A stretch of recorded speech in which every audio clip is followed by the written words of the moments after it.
circulatory system, which is also called the vascular system and also termed as cardiovascular system.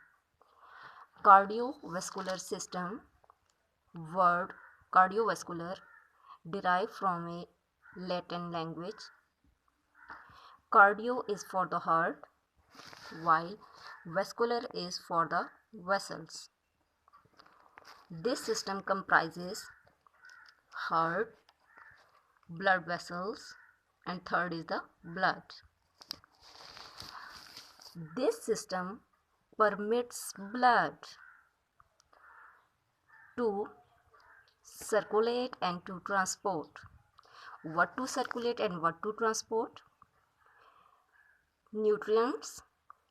In nutrients, amino acid and electrolytes, then oxygen, carbon dioxide, hormones, and blood cells. Blood cells to the cells and from the cells of the body. And why the whole blood circulate and transport?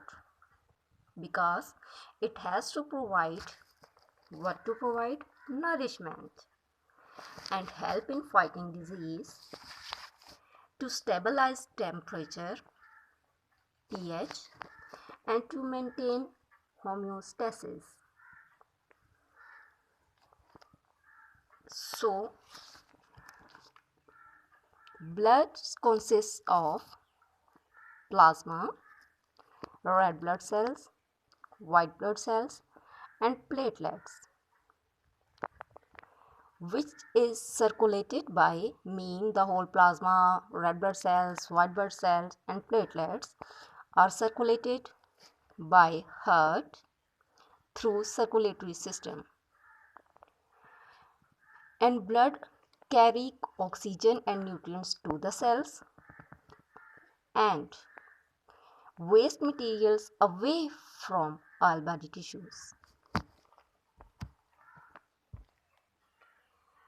Circulatory system is either closed, as is in vertebrates, either open, as is in invertebrates.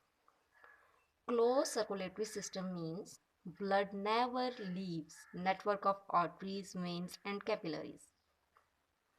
Lymphatic system also includes in circulatory system, which is open circulatory system. Lymphatic system is open circulatory system, is a part of circulatory system.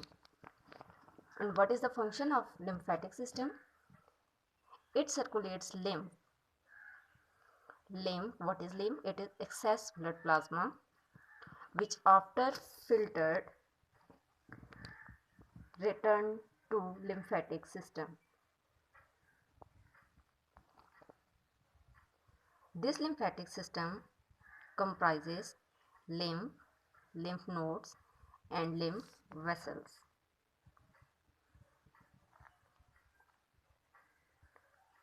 After this lecture, introductory lecture regarding cardiovascular system, the terms cardiologists and cardiothoracic surgeons is for you to find out and answer it through comments.